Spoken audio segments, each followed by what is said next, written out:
Monsieur le vice-président, mes chers collègues, du fait de l'agrandissement géographique de nos régions, imposé par votre gouvernement, vos gouvernements successifs et surtout par l'Europe de Bruxelles, la loi NOTRe contre laquelle nous sommes toujours opposés, nous considérons qu'elle détricote les institutions de nos pays, de notre pays et de nos territoires. Cette loi va à l'envers de ce qu'il faudrait faire, les contraintes de nos collectivités, l'éloignement de nos administrés des centres de décision et d'information. Cette loi ne concrétise pas non plus la mutualisation que nous avions vendue à nos électeurs, qui avait été vendue aux électeurs lors du transfert des régions. La mutualisation donc rendue nécessaire n'est toujours pas effective et nous ne savons rien. Que vont devenir les fonctionnaires départementaux et les personnels qui dépendaient du conseil départemental qui traitait ces questions de transport? Vont-ils être en sureffectif et perdre leurs emplois? Ce sont autant d'interrogations qu'ils se posent tous.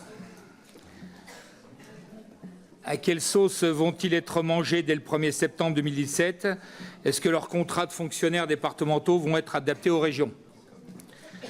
Nous sommes opposés à la mise à mort des départements, à la stupide disparition de cette institution qui, avec la commune, sont les seuls qui aient fait leur preuve de bonne gestion du quotidien des administrés. Ce sont les seuls, la commune et le département, qui aient suscité l'intérêt de nos concitoyens parce qu'elles sont proches d'eux, d'autant que le département est doté d'une assemblée, d'une administration conséquente et qu'elle fut capable pendant plus de 2 siècles de prouver son efficacité. Nous voulons pour notre part, élus du Front National, ressusciter le département et sachez ou regardez bien avec attention en cette période électorale que nos compatriotes vont vraiment savoir pour qui voter, car comme Marine Le Pen s'y engage en cas de victoire dans son 6e engagement présidentiel, je ne vois pas en quoi vous avez à redire ou à gesticuler. Monsieur Charbonneau, continuez donc, ne faites pas de propagande nationale. Je réponds.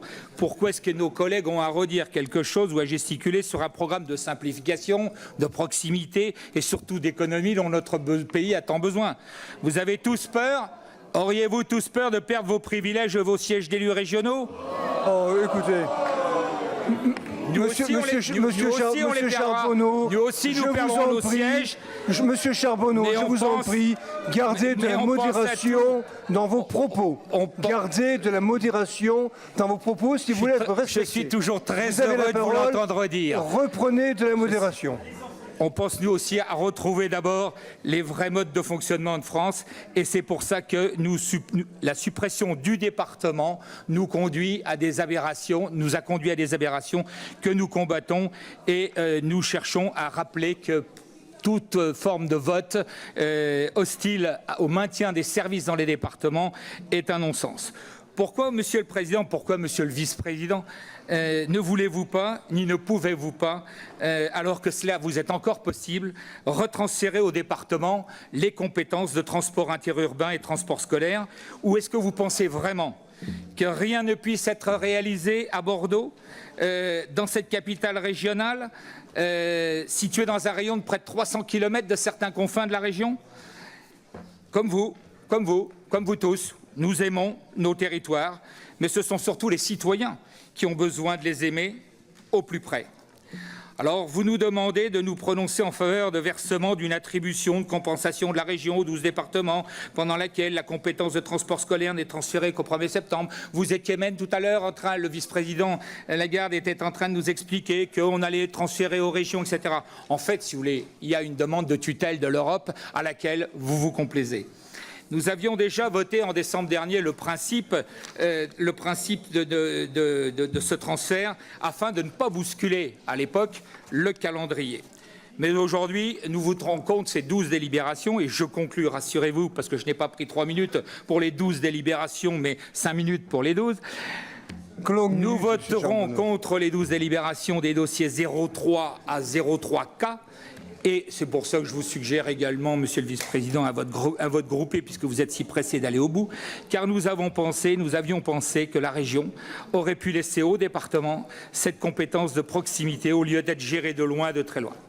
Il y a encore un principe auquel je voudrais attacher mes collègues, c'est le principe de subsidiarité qui est essentiel en politique et que nous souhaitons voir appliquer, qui doit permettre à chaque collectivité de s'administrer à son niveau le plus adéquat pour une meilleure efficacité.